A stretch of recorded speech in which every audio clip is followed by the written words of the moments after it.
Hey guys, it's Mountain Walk, and today we're gonna be talking a little bit about old school again. And this one is probably the only thing, well, I won't say only, second. Definitely, probably maybe the last one I'll make, because I just only have a couple old school decks, just from cards I've hanging around. But if I find something else cool, I've seen some cool mono black decks. I might try and make another deck tech thingy even. So yeah. But anyways, this one's about red green beats. Um, and yeah, let's get talking about that. All right. So I had some extra Taigas, and I was like, man, I want to do something with these Taigas. But there was like no legacy decks that really wanted to do anything with them. So I'm just like, well, I guess I'll just put them in a random deck. But then I saw the old school stuff, and I'm like, oh, sweet, you can play like just random red green beats in old school. So I got Tagas, got Curd Apes, and the decks even play fireballs. Because back in the day, playing main deck fireball was actually pretty good. It can be like card advantage. It could be like a finisher, obviously, one-sided sweeper. It's all sorts of good stuff. And of course, it's a mana sink, so lets you do a lot with your mana, which is pretty sweet. And it's a lot of fun. It's a lot of fun, Just it's like those old red green beatdown decks you remember playing when you were a kid. And the really great thing about this deck is there's no Je ne sais quoi, so there's nothing about it that will remind you of 2019 or 2020 Magic, which is great. Which is great. So you can't go wrong there, and that's probably the highest selling point. It is just burn spells and dudes. Nothing crappy. So yeah, let's get going. All right. So here we go. Got a nice deck list. Nothing in here should be too wonky. Giant Growths, Bolts, Chain Lightning. Oh, I love casting Chain Lightning. And of course, Curd Apes. Got the Arabian Nights versions, which are pretty cheap still, which is great. Sylvan Library. This is probably one of the few things I'd change. Is like I'd probably cut a Sylvan Library. Not a huge fan of two. You can play other stuff. Um, Obviously, the sideboard is just whatever, but stuff you would expect: Scavenger Folk against artifacts, Whirling Dervish against black decks, REB against blue decks. Same thing with Tsunami, Tranquility against enchantments, so you don't automatically lose to like Moat or something like that. Or the Abyss. The Abyss is pretty tough to deal with. And of course, we got our Singleton Strip Mine, our Mistress Factories, Hammerheim and Pendelhaven. Hammerheim actually stops them from forest walking. Yeah. So so Erdemjin obviously has a drawback, but Hammerheim actually removes the drawback. It does a thing. And of course, people are probably more familiar with Pendelhaven, which you know, well, pumps 1/1s into 2/3s. So that's really sweet. And of course, Pendelhaven obviously is just a good card. Obviously, why it sees play these days. Hammerheim, pretty new, pretty interesting. I've never played with Hammerheim before, but it's been great. Have a lot of fun. And of course, you got your random restricted cards, Regrowth, Wheel of Fortune. Wheel of Fortune, of course, very great. Um, yeah, nothing too wonky here. Should be all pretty familiar, right? All right, I think there is a couple different things to do. I like Elvish Archers. I think Elvish Archers is great. I don't want to play too many of them, but I like playing a couple, two or three. It's pretty sweet. 2 mana, 2/1 first strike. That's not too bad. That's not too bad. Um, and then of course Channel. Channel is pretty bad on its own because you don't have a ton of colorless mana costs, and it's not really worth, you know, putting all that colorless mana into anything just to lose a card and a bunch of life. But it is really good, obviously, with Fireball. And I like to run the Channel Fireball combo. Of course, Channel is restricted, but Channel Ball is just That's hilarious. I love it. And I mean, there's really nowhere else you can really do it except in the 93, 94, or old school, whatever you'd like to call it. And it's fun. Look at that dude. He's getting so much power, but you can tell he's losing all the life because he looks really gaunt and old and stuff. What great art. I love it. Yeah, so I mean, you can't, just for the meme potential. I mean, obviously it's like, it's still pretty good, and I guess people have to respect it, you know. But obviously, Fireball is perfectly fine on its own, and only playing one main deck card that's like just kind of janky by itself.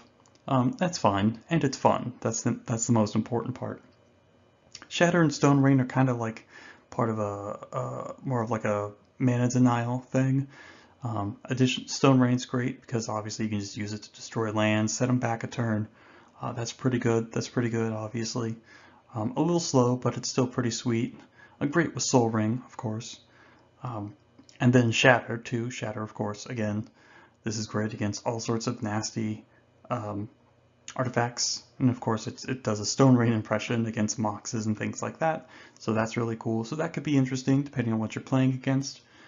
So I kind of like that. That might be something I'd want to do in the future, is see if I can get some LD go on, kind of like a Ponza thing, and then beat them down with Curd Apes and stuff. So that's cool. That's cool. So that's something to think about. Oh yeah, and like I said, the only other thing I changed from the list is like going from 2 Sylvan Library to 1 Sylvan Library. And of course, if you have the money, you can cut like a forest and a mountain or something, or for Mox Emerald, Mox Ruby, and of course the Chaos Orb. Chaos Orb is great, it's great, super fun. But those aren't needed, but they do make your deck better. And of course, Lotus itself is very good. So, yeah, all those cards are pretty sweet. So it's something to keep in mind. Something to keep in mind. Yeah, when you're playing your fun casual deck. So let's put my Lotus and Mox in them. But that's okay. That's fun for me. All right. So really, why I want to play this deck is I just want to go Taiga Curd Ape, which is just awesome. You know, uh, Power the Monkey. You know, that's really what I like to do these days. I feel the power of the monkey, and the monkey will only make good stuff. You know, because again, man destroys, monkey creates. Everyone knows this. I mean, this is a truism. You know. Um, and I actually had to Google search curd, and I don't even know what it is, and the internet doesn't know what it is. It just led me back to Curd Ape. So I don't even know what curd is. So if you think about it, Curd Ape is like a monkey that made its own name. Like it just created a new word. Like I don't even know what curd is. Apparently it means Curd Ape. Well, I guess that's sort of like circular logic, but like I don't know. Anyways, Curd Ape is sweet. I'll take any excuse to cast it. I used to play him in Zoo back in the day, about like 2009, 2008-ish in Legacy. Curd Ape was pretty good there, you know, that was fun. Um, yeah, but he's not too much of a card these days. I mean, it'd be sweet to cast Curd Ape off of like a Stomping Ground or something in like Standard. That'd be fun, but well, what are you gonna do, right? Oh yeah, and also, again, you get to play with script sprites. When was the last time anyone played with script sprites? Okay, so I actually did play with script sprites in my Edric EDH deck. That was really fun. Didn't play Flying Men and script sprites. That was sweet. But yeah, 1 mana, 1/1 flyer. It even flies over moat, which is great. And of course, Urnum Jin. He has that weird old school art. You definitely get to play an Urnum and Burnham kind of thing. You know, it's like the Urnageddon, but instead of white, you play red for Fireball, Chain Lightning, Lightning Bolt, that kind of stuff. So that's pretty sweet. And obviously Curd Ape, again, is a good reason to play red. So yeah, it's a lot of fun. I really like it. Deck really uses all of its mana really well. You can always use, uh, what's the word I'm looking for? Like Mishra's Factory is mana sinks. It makes me wonder if maybe I should like max out on fireballs and play a couple Llanowar elves, maybe to ramp a little bit more, you know, and then also have big fireballs, really big fireballs. That might be pretty fun.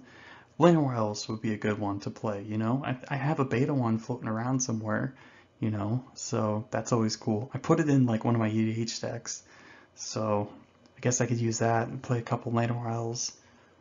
Man, yeah, lots of really fun stuff you can do. Lots of really fun stuff you can do. I want to play, what was it? What's the Greenstone rain? Is that called Ice Storm? I think that's Ice Storm, right? That'd be fun. That'd be fun. Ugh, just so much fun stuff to do. I just like playing random stuff. You know, it's just like this style of play is just not something you really experience anymore. You definitely feels like you could any. What are they gonna top deck? Is it gonna be creatures? Is it gonna be a land? What are you gonna top deck? Is it gonna be creatures? Gonna be a land? I mean, everything just feels so like kind of swingy and wild, and I don't know. It feels weird. It feels a lot different because there's not like a ton of onboard interactions and stuff. There's not like a bunch of value engines or anything like that. Um, pretty crazy feeling. But anyways, yeah, it's a lot of fun. I like playing these budget decks against each other, just beating each other down. That's always good stuff. Get to play beta lands, just beta cards in general. I love it. So, but yeah, that's it. That's it for today, guys. So thanks for stopping by and have a nice day.